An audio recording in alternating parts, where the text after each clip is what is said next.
اس نے ایک مانگنے والے کو جھٹ سے کچھ نکال کر دے دیا۔ میں نے کہا کہ بھائی دیکھ بھال کر دینا چاہیے، یہ فراڈ لوگ ہوتے ہیں اور عام انسان کے جذبہ نیکی کو ایکسپلائٹ کرتے ہیں۔ فرمانے لگے آپ نے بجا فرمایا، میں پہلے ایسا ہی کرتا تھا، پھر ایک واقعے نے میری دنیا بدل کر رکھ دی۔ میں دھرم پورہ لاہور میں اپنے گھر سے سائیکل پر نکلا تھا کہ ٹھیکیدار سے اپنے بقایا جات وصول کر لوں۔ میں اسٹیل مل فکسر تھا اور ایک کوٹھی کے لینٹر کے پیسے باقی تھے، مگر ٹھیکیدار آج کل پر ٹرخا رہا تھا۔ میں سائیکل پر جا رہا تھا کہ ایک شخص اپنا بچہ فٹ پاتھ کے کنارے لٹائے ہسپتال پہنچانے کے لیے ٹیکسی کا کرایہ مانگتا پھر رہا تھا۔ وہ کبھی کسی پیدل کا بازو پکڑ کر ہاتھ جوڑ دیتا، میرا بچہ بچا لے، مجھے ٹیکسی کا کرایہ دے دے، تو کبھی موٹر سائیکل والے کو ہاتھ دے کر روکتا، کبھی کسی کار والے کے پیچھے بھاگتا کہ وہ کار میں اس کے بچے کو ہسپتال پہنچا دے۔ کوئی رکتا تو کوئی نہ رکتا، جو رکتا وہ بھی اسے گھور کر دیکھتا اور آپ والی سوچ کر اسے ڈانٹتا، کام کر کے کھانے کی نصیحت کرتا اور آگے نکل جاتا۔ میں جو سائیکل سائیڈ پر روک کے ایک پاؤں زمین پر ٹیکے اس کا تماشا دیکھ رہا تھا، اچانک اس کی نظر مجھ پر بھی پڑی۔ اس نے میری سائیکل کا ہینڈل پکڑ لیا، بھائی جان خدا کے لیے میرے بچے کی زندگی بچا لیں، اس کو سخت بخار ہے، آپ نیچے اتر کر اس کو دیکھ تو لیں، آپ کو یقین آ جائے گا، آپ دیں گے تو شاید کسی اور کو بھی اعتبار آ جائے۔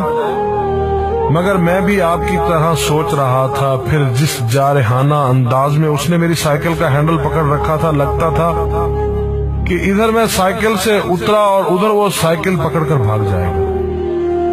میں نے بھی اسے کام کر کے کھانے کی تلقین کی اور پچھلے جمعے میں سنی ہوئی حدیث اس کو بھی سنا دی، کما کر کھانے والا اللہ کا دوست ہوتا ہے، اور اپنا ہینڈل چھڑا کر بڑبڑاتا ہوا آگے چل پڑا۔ حرام خور ہمیں بے وقوف سمجھتے ہیں۔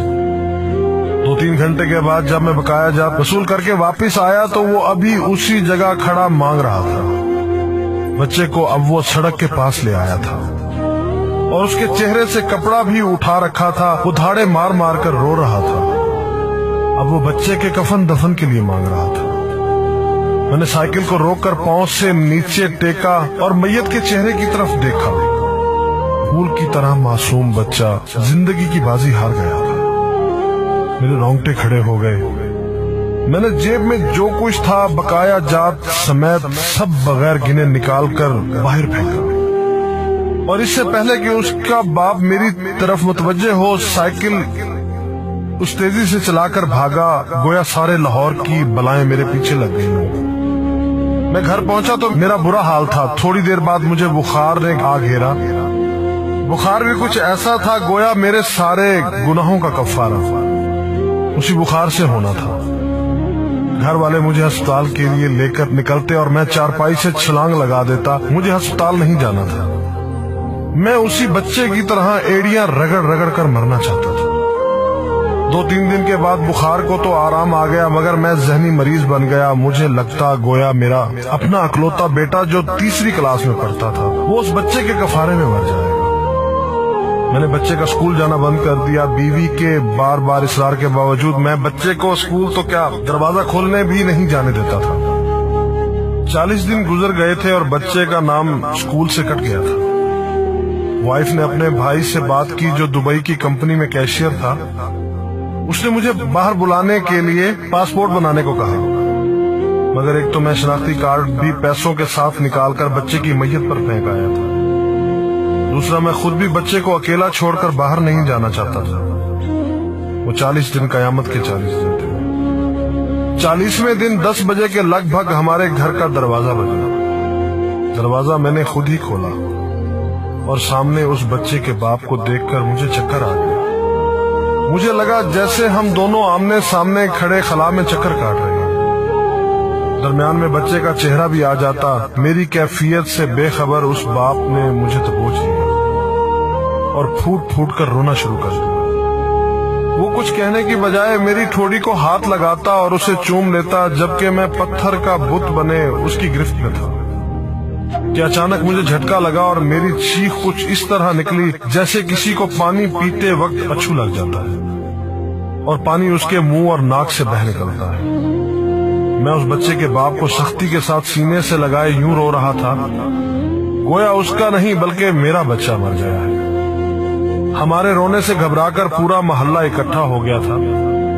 آہستہ آہستہ 40 دنوں کا غبار نکلا، اس کو میں گھر میں لے کر آیا۔ محلے والے بھی آ گئے تھے جنہوں نے اس آدمی سے بہت افسوس کیا۔